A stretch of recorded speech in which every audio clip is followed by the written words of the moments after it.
Smart tech skill channel को subscribe करें और पास दिए हुए बेल आइकन को ज़रूर क्लिक करें ताकि हमारी अपलोडेड वीडियो का नोटिफिकेशन आप लोगों को मिल सके।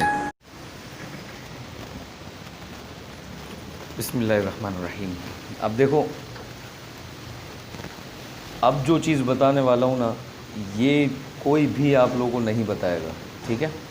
ये आप लोगों को खुद जज करनी होती है कि आपको किसी आउटर के अंदर से कंप्रेसर की और फ़ैन की रनिंग स्टार्टिंग किस तरीके से आपको ट्रबल शूट करनी है, कहाँ पर है, इंडिकेट करना है कहाँ पर है, कॉमन कौन सा हो सकता है, पंखे का कॉमन कौन सा हो सकता है। क्योंकि अगर ये चीज़ें आपको नहीं पता चलेंगी तो आप किसी भी एयर कंडीशन के अंदर काम कैसे करोगे, ठीक है।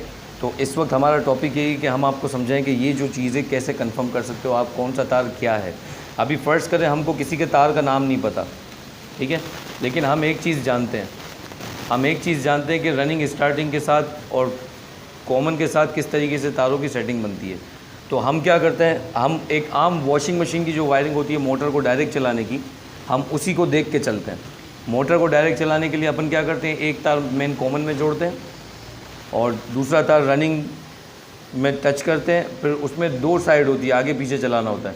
तो मेन एक तार रनिंग में लगाते हैं, कभी स्टार्टिंग में लगाते हैं, तो मोटर दोनों तरफ रोटेट करती है। लेकिन कंप्रेसर में दोनों तरफ रोटेट वाला मामला नहीं होता। तो इसको सिर्फ़ और सिर्फ कहाँ लगाना होता है, रनिंग में, क्योंकि ये रोटेशन तो नहीं चाहिए ना। इसमें भी रनिंग में लगेगी, पंखे में भी और कंप्रेसर में भी रनिंग में लगेगी। अगर आपने स्टार्टिंग में जोड़ दी तो कंप्रेसर भी उल्टा चलेगा जो कूलिंग नहीं करेगा, और पंखा भी उल्टा चलेगा जो कूलिंग नहीं होने देगा, क्योंकि पंखा फिर हीट आउट ये बैक साइड पे थ्रो करेगा, और जब हीट बैक साइड पे थ्रो होगी तो जाहिर सी बात है फिर आपका काम बेकार हो जाएगा। कंप्रेसर कंडेंसर ओवर हीट होकर क्या हो जाएगा, ट्रिप हो जाएगा। जब पंखा ऐसे हवा फेंकेगा तो कंप्रेसर गर्म हो जाएगा ज़्यादा। तो कंप्रेसर पंखा क्या करता है, इसकी गर्म हवा को फेंक के आगे थ्रो कर देता है, ठीक है।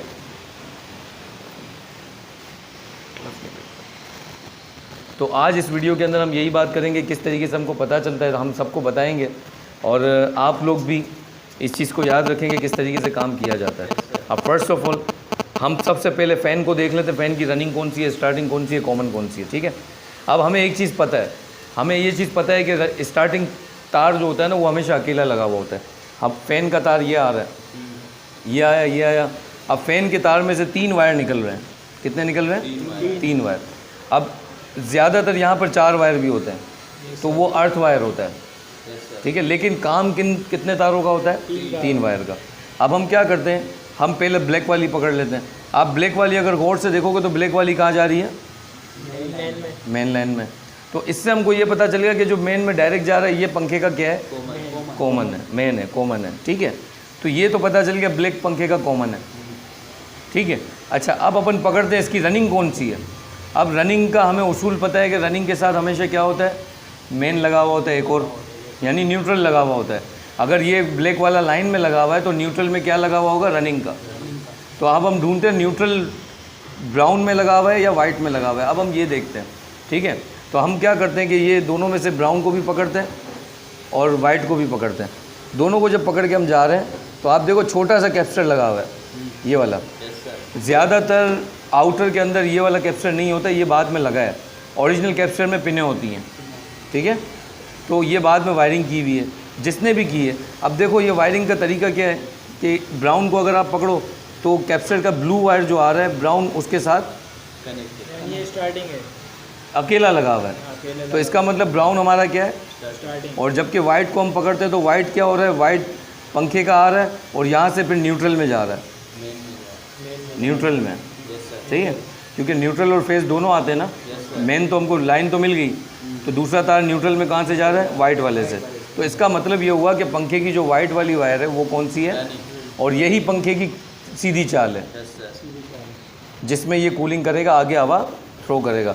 पंखा उल्टा चल सकता है, जलेगा नहीं, लेकिन कंप्रेसर उल्टा नहीं चलेगा, कूलिंग ही नहीं करेगा। पंखा उल्टा चलेगा लेकिन यहाँ पर ओवर हीट होने की वजह से कूलिंग नहीं होगी, लेकिन चलेगा ज़रूर। तो वायरिंग अगर आपने पंखे की उल्टी कर दी तो पंखा उल्टा चलना शुरू हो जाएगा, चलेगा, लेकिन होगा क्या, कंडेंसर पे हवा मारने लग जाएगा तो ये क्या होगा, ज़्यादा हीट होगा, प्रॉपर तरीके से हवा थ्रो नहीं हो पाएगी, ठीक है। तो ये तो समझ में आ गई 3 तारों में से कंटिन्यूटी किसकी क्या थी। रनिंग कौन सा है, रनिंग वाइट वाली, वाइट रनिंग है। ब्राउन कौन सी है, स्टार्टिंग है, ब्लैक में कॉमन है। तो ये पंखे की तो पता चल गई। अब कंप्रेसर की पकड़ लेते हैं। अब कंप्रेसर के बॉटम से देखो ये लाइन आ रही है 3, ये 3 तार आ रहे हैं। अब इन 3 तारों को देखते हैं कि इनमें कॉमन कौन सा है, इनमें रनिंग कौन सा है और इनमें स्टार्टिंग कौन सा है। ठीक है, अब अपन फर्स्ट ब्लैक वाला पकड़ लेते हैं। अब ब्लैक वाले को अगर आप यहाँ से पकड़ते हुए जाओगे तो ब्लैक वाला कहाँ जा रहा है, लाइन में जा रहा है। तो पता चल गया कि जो लाइन में डायरेक्ट जा रहा है वो कौन सा है, कंप्रेसर का कॉमन है। अब बाकी 2 तारों को आप पकड़ लो। बाकी 2 तारों को जब आप पकड़ते हो तो देखो दूसरा तार कहाँ जा रहा है, वाइट वाला ये रहा, और वाइट वाले के साथ कैपेसिटर पे लग के न्यूट्रल लग रहा है, ये भी कहाँ जा रहा है, मेन में। तो यानी कि न्यूट्रल जो वाइट वाले के साथ कंप्रेसर में लग रहा है, ये वाइट वाला कंप्रेसर का क्या है, स्टार्टिंग रनिंग है, क्योंकि रनिंग के साथ न्यूट्रल लगेगा, स्टार्टिंग के साथ नहीं लगेगा। हाँ, और पिंक वाला सिंगल लगा हुआ है, इसके साथ कोई वायर नहीं है, तो इसका मतलब कंप्रेसर का स्टार्टिंग पिंक है। तो जहाँ कहीं भी आप लोग खड़े होगे, जिस किसी किस्म के भी आउटर पे खड़े होगे, तो आपको रनिंग स्टार्टिंग कॉमन इस तरीके से डायग्नोस करनी है कि कौन सी है। कैपेसिटर से हमने रनिंग और न्यूट्रल ज्वाइन करके मेन में ले गए, इस तरह कैपेसिटर भी ऐसे हो सकती है। समझा नहीं मैं आपकी बात। जैसे अभी ये वाइट वाली है तो इस तरह हमने रनिंग के साथ मिला के, अभी जैसे सिंगल है ये स्टार्टिंग है, ये रनिंग है, ये मेन में जा रही है, तो ये दोनों ज्वाइंट होके इधर मेन में आ सकते हैं। तो यही तो हुआ है बेटा, बात तो एक ही है ना, देख यही तो हुआ है। इधर भी ऐसे कर सकते हैं ना। हाँ, ये तो जब आपके पास जैक ना हो, क्लिप ना हो, तो आप उसको जोड़ दो। अब ये मैं यहाँ से निकाल दूँ, जैक नहीं है, तो ये मैं यहाँ पर ज्वाइन कर दूँगा, तो इससे कोई फ़र्क नहीं पड़ेगा क्योंकि मैंने ज्वाइन कर दिया। तो अब यहाँ मेरे पास जब क्लिप का ऑप्शन है तो मैं ज्वाइन क्यों करूँ, यस सर, क्लिप का ऑप्शन दिया हुआ है ना मेरे पास। अब यहाँ तो फ़ैन के कैप्चर पे अंदर ये है कि हमारे पास ऑप्शन नहीं है, पिने नहीं है, क्योंकि ये बाद में चेंज हुआ, नहीं तो ओरिजिनल कैप्चर जितने लगे होते हैं उनमें पिने होती हैं। ठीक है, इन्वर्टर एयर कंडीशन के अंदर इस तरीके की चीज़ें नहीं होती। इन्वर्टर एयर कंडीशन को आपको बाकायदा एक एक चीज़ को चेक करना पड़ता है, कार्ड एरर से पता चलता है। सर्किट रिपेयरर जो होते हैं ना, वो भी आपको नहीं बताएगा, जब तक आप उसको एरर नहीं बताओगे तब तक वो भी नहीं बना सकेगा कार्ड में क्या ख़राबी है।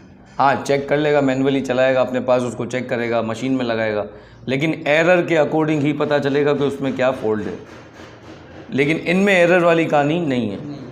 तो इनमें क्योंकि हीट सेंसर नहीं लगा हुआ है, रिवर्स वॉल नहीं लगा हुआ है, कुछ भी ऐसी चीज़ें नहीं लगी हुई, तो इसमें एरर की इतनी कहानी नहीं है। बाज़ औक़ात एरर आता है, लेकिन वो इंडोर साइड की पीसीबी से आता है, यानी इंडोर की जो पीसीबी प्रॉब्लम कर रही होती है वो उसके एरर होते हैं। थर्मल बेलो उड़ जाती है, ऑटोमेटिक बेलो वहाँ जो लगी हुई होती है, जो आप निकालते हो कॉइल के अंदर से, उसका उड़ जाता है, उसका एरर आ जाता है, कार्ड डेड हो जाएगा, बस। बाकी 1-2 एरर होते हैं इनके अंदर। लेकिन inverter air condition totally error के ऊपर ही डिपेंड करता है। आप उस एयर कंडीशन में जब भी इंस्पेक्शन के लिए जाओ तो आपको पता होना चाहिए कि सिस्टम किस वक्त क्या एरर दिखा रहा है। एरर के बिना आप उसको हाथ नहीं लगाओ, पहले चेक करो एरर क्या है, क्योंकि आप इन्वर्टर का इतना बड़ा कार्ड यहाँ लगा हुआ होगा और आप उसको खोल के बैठ जाओगे, फिर समझ क्या आएगा आप। तो एरर फर्स्ट है, समझ आ रही है बात। सर एक और सवाल है सर, इसमें अभी बहुत सारे क्लिप लगे हुए ना, तो हम इसमें कोई भी लगा सकते हैं, नहीं देख के लगाना पड़ेगा कि कौन सा क्लिप किधर लग रहा है? इधर तो किधर का मसला ही नहीं है ना, 2 मेन आ रही है, हाँ ये बाहर, लेकिन यहाँ पे लगे 4 क्लिप है ना। हाँ, तो कौन सा कहीं क्यों लगेगा भाई, आपके पास पंखे का कॉमन आ गया और कंप्रेसर का कॉमन आ गया, ये एक तरफ लगा दो, एक तरफ, और न्यूट्रल पे दोनों का, पंखे की रनिंग आ गई और कंप्रेसर की रनिंग आ गई, एक तरफ आ गई, कंप्रेसर की, यानी दोनों की रनिंग में न्यूट्रल लग जाएगा, दोनों की कॉमन में लाइन लग जाएगी। एक साइड पे न्यूट्रल की क्लिप लगा, पे तार लगा दें, और एक साइड पे हाँ मेन की लगा दो, तो रनिंग और स्टार्टिंग दोनों सिस्टम को चला जाएगा, फ़ैन को भी, कंप्रेसर को भी, जिससे आपका कंप्रेसर वर्क करेगा। तो ये तरीक़ेकार है, छोटा सा तरीका यही था। ठीक है, हमारी टेक्निकल वीडियोस देखने के लिए हमारे चैनल को सब्सक्राइब करें, बेल आइकन पे क्लिक करें, ताकि टेक्निकल वीडियोस जो हो वो जब भी हम अपलोड करें तो आपको नोटिफिकेशन उसका मिलता रहे। तो मिलते हैं किसी और वीडियो में एक नए टॉपिक के साथ। अल्लाह हाफ़िज़, अल्लाह ने के बाद।